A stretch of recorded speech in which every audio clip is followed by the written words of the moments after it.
Hello everyone, in this video I'll walk you through HTTP request smuggling detection tool which I built recently using Python, and I was doing some research on this from past couple of months, and today I made this tool open source on my GitHub. So to install this tool, make sure you have Python 3 installed in your local machine, otherwise the tool will fail to establish SSL connection with the target website. So before giving a demo about my tool, I hope you should have knowledge about HTTP request smuggling vulnerability, because it's quite important to know the concept before using any of the security tools. So just to give you a background of this vulnerability, HTTP request smuggling is very critical and high severity vulnerability where an attacker smuggles an ambiguous request as the second request in one single HTTP request to bypass the security controls of the website and gain access to unauthorized sensitive data and performs malicious activities. And the HRS vulnerability was initially discovered by Watchfire back in 2005, and later in August 2019 it rediscovered by Portseeker Director of Research James Kettle, who is a very well known security researcher, and he exploited this HRS vulnerability in so many different ways and presented his research at DEF CON 27 and Black Hat USA. If you want to know more about his research, then I'll highly suggest going through Portseeker research blogs. It's very well documented and he explained in brief about this HRS vulnerability. So in this video I won't be going through much about HRS vulnerability, and I've already put some of the Portseeker blogs link in the description below, which you can go through it to know more about this vulnerability. So let me give you a quick demo of this tool, and one more thing I need you guys to follow before using this tool, which is security disclaimers of the target website. So it's quite important to know some of the legal disclaimers before scanning any of the targets, and you should have proper authorizations before scanning any of the targets, because based on the HRS research it's already proven in the past that if you retry the smuggle payload for multiple times, then there is a higher possibility that the backend socket might get poisoned with the smuggle payloads, and any genuine visitors of that particular website might end up seeing the poison payloads rather seeing the actual content of the website. So I'll highly recommend you to take proper precautions before scanning any of the target website, otherwise you will face some legal issues. So to demonstrate this tool I will use Portseeker HRS labs, and also I suggest you to follow this lab while using this tool. So let's take a look at the help options. There are around 5 different options which you can find. One is to set the target URL, you can use -u, or if you want to set the list of target URLs using a text file, you can use -urls and your file name. And the default timeout option is 10, but you can increase the timeout value based on your needs. And the default HTTP method is the post, but if you want to smuggle the request using GET, then you can use the option -m. And in this tool the most useful option is the retry option, because to detect the HRS vulnerability sometimes we need to retry the payloads for multiple times, then only we can detect this vulnerability. So the default retry option is 2, but you can increase this retry option to some 5 or 10 so that you can re-execute the payload for multiple times.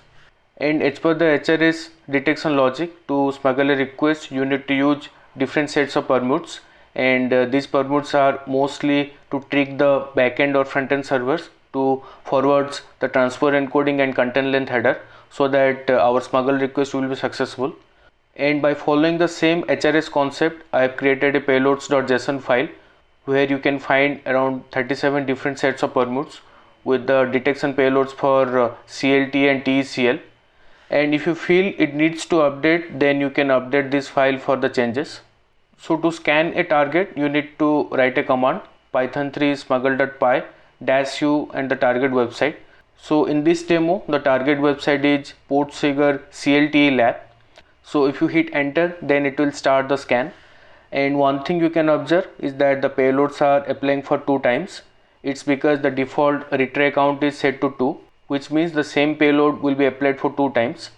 And the benefits of this is to detect the HRS vulnerability. You need to try the payloads for multiple times, then only you can find this vulnerability.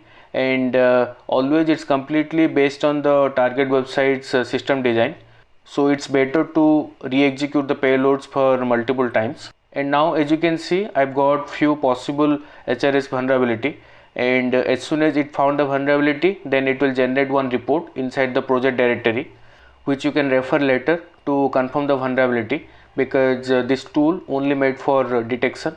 And to give you an idea about the detection logic about this tool, it's based on the time-based technique.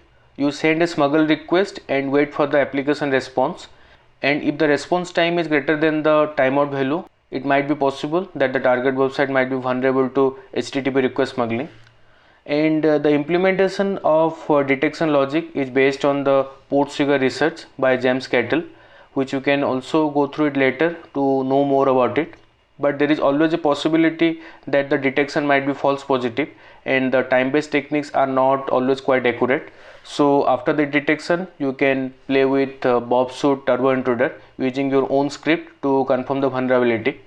Even I am also working on currently to give an option to my tool where you can apply the payloads to confirm the vulnerability, but that will be the next update into my tool. So now let's try with multiple targets using a text file where you can scan list of targets one by one.